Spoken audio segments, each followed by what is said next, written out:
What is going on, everybody? Welcome back to Josh's Comics. And today I'm going to do a little Silver Age DCQ haul from Instagram. I picked up some great books from my buddy Pope of Shillingtown, and I also have one of my big grails off of my 2025 want list in this video. As you can see, at the New Jersey One Day Comic Expo, I checked off one of those books already, and that was a Batman Harley Quinn #1 in a 9.8 first print. Go check out that video if you haven't. But I have another new book that I've actually had for maybe a little over a month now, sitting waiting to film this video. But so yeah, now I have two books, and we'll take a look at that book in a little bit. It is a big Silver Age first appearance. Actually, first ever appearance of a character and it's Silver Age, and just a great book all around. But I have some other great keys in this little haul too, as well. So let's just start off. You can see as we kind of pull them up. This is Sajam issue #3, and this is actually the first modern cover of Comic Marvel Jr. and Mary Marvel, Miss Marvel. Still think the Captain Marvel, well, not Captain Marvel, the Shazam movies were mm, okay. I would like to see Miss Marvel actually carry over into the DCU. We'll have to see what happens. It'd be interesting to see if Shazam is in the DCU. I would imagine so. I mean, those films were kind of not necessarily set in the, DCUE, however you want to call it. So we'll have to see. It's kind of like a Blue Beetle situation. It's in a universe, but not necessarily connected to a certain one. So we'll see what happens. Moving on, got some great Superman related cues. And this is great. And Jimmy Olsen had his own comic run for quite a while, believe it or not. And he actually, believe it or not, has some important keys in his run. And this is issue number 133, first Morgan Edge plus Intergang and Jimmy Olsen, 133. Morgan Edge has appeared on Superman and Lois. Well, he appears, ends up not being Morgan Edge technically. He is Kyle's brother that they introduced and made for the show, which I thought was really great. Morgan Edge was also in Smallville, but we've never seen him live action. And I mean, when I mean live action, movie wise, we've never seen him. Could we maybe one day? I mean, I don't know if Gunn would do it, but it would be very interesting. So yeah, this is a book I've kind of been wanting to get for a long time. I got it for a great price too. And I want to say some of these books, Pope of Shillingtown, I want to say was doing a discount show or something, and that's why I grabbed them. I'm trying to remember, but this next one again, Jimmy Olsen, issue number 135, second cameo appearance of Darkseid, an underrated key in my opinion. Uh, Also first golden uh Goddamn and Port Candace, if I'm not mistaken, and a few other appearances. And actually a really cool cover with a bunch of Supermans over there fighting. Darkseid is he is the Thanos of DC pretty much. And those two came together, and I think there's a comic with DC and Marvel, and those two fight it out possibly. But still, Darkseid is the big bad of the DC universe. Man, we got that in Zack Snyder's Justice League. I was really looking forward to that playing out, and it didn't happen. But who knows? Hopefully the plan for the DCU is if it's successful and we do get a Justice League movie, and if it spans out more than what they're looking at, maybe we can get Darkseid and get like some of that Justice League Unlimited, Justice League animated stuff, which really was fantastic when Darkseid showed up. So we'll see what happens. And then the last book that is actually raw, but hmm, the last two books are going to be graded. This is just a great action comics featuring Supergirl. It's an 80-page giant, or issue number 360 of Action Comics. Um, Different stories retelling, I think, with Supergirl. But yeah, this is the origin of Supergirl. There's quite a few issues that do that. So this is a thought after key. If I'm not mistaken, this cover part panel is from issue 210, I think. It's the introduction edition, oh sorry, the introduction comic where Supergirl is introduced to the world for the first time.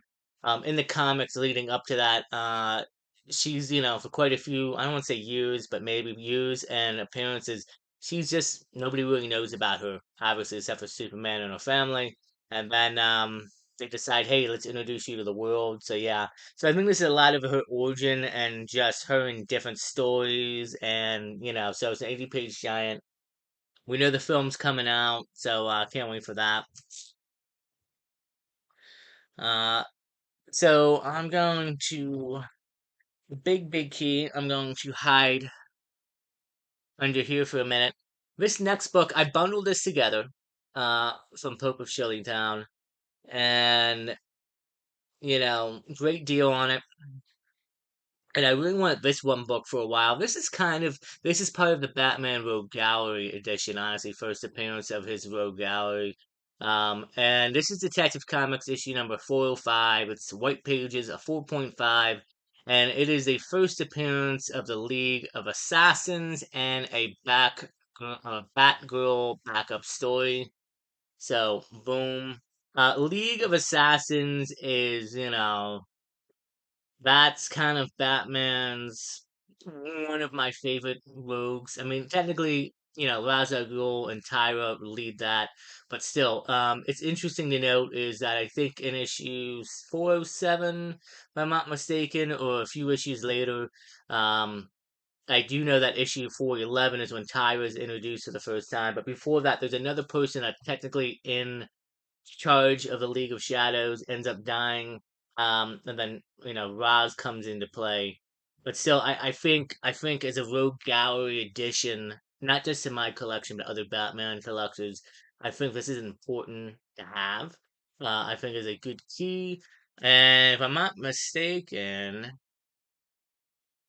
yep, Neil Adams, love it, love it, love it. I love what Neil did, I really did, and I love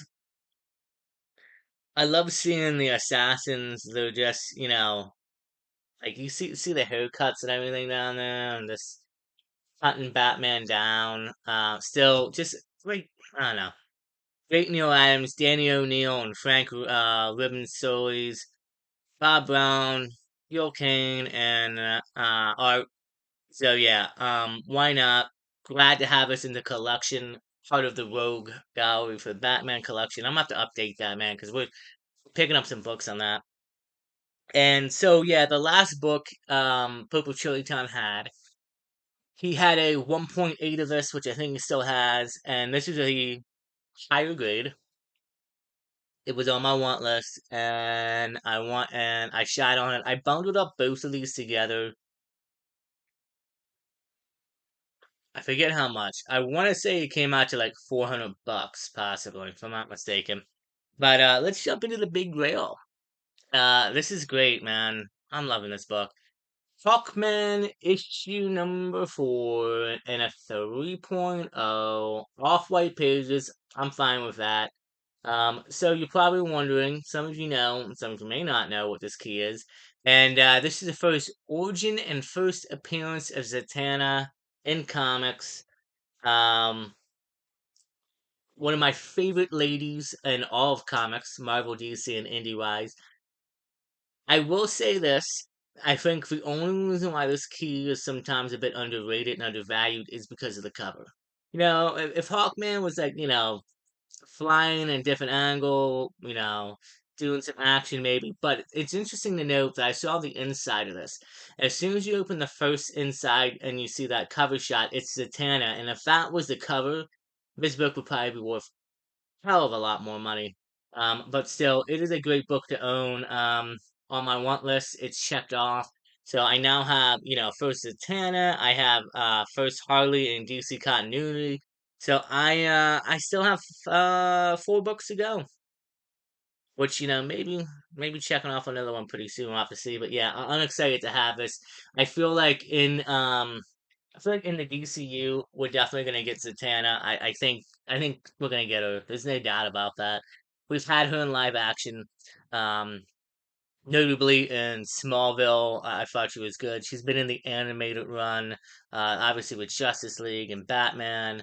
Some of the good stories. There's a great episode where Wonder Woman gets turned into a pig, and her and Batman are getting close, and Batman has to go to Zatanna and get her help, and then at the end, he has to do a fantastic musical song that he sings his heart out, and Diana remembers, and it's a great episode. Go check it out if you can. But yeah, so first Zatanna and a 3.0 off-white pages. I'm okay with that.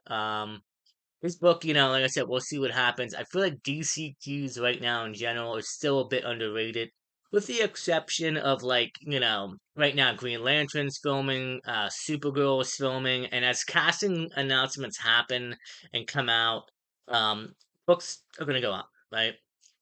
Based off how the movies do, books could stay at value or go down. Obviously, we've seen that with the MCU, and so we'll see what happens in the future. But yeah, I'm still picking up VCQs. I'm happy with my small little haul here. Like I said, some great Silver Age keys. First appearances, uh, Darkseid cameo, second cameo. Even though he has like 3 or 4 cameos for his first film, but still, League of Assassins, first Rogue Gallery appearance for the Batman project I'm working on. Um, it's just great. Shout out to Pope of Chilitown. Check him out. He's a great seller and a great friend. And that is it, guys. Do me a favor. If you watch all the way through to this moment, do me a favor. Hit that like button and please subscribe. It helps out the channel. Check out some of my other videos I recently dropped. The New Jersey One Day Comic Expo, which is doing extremely well. Um, Great books I picked up there, along with the first Harley and Continuity. Check out my King Kong 6 review. That was a great haul, and also just a great time overall. Time, guys, stay safe, take care of each other, and as always, we'll see you in the next episode of Josh's Comics.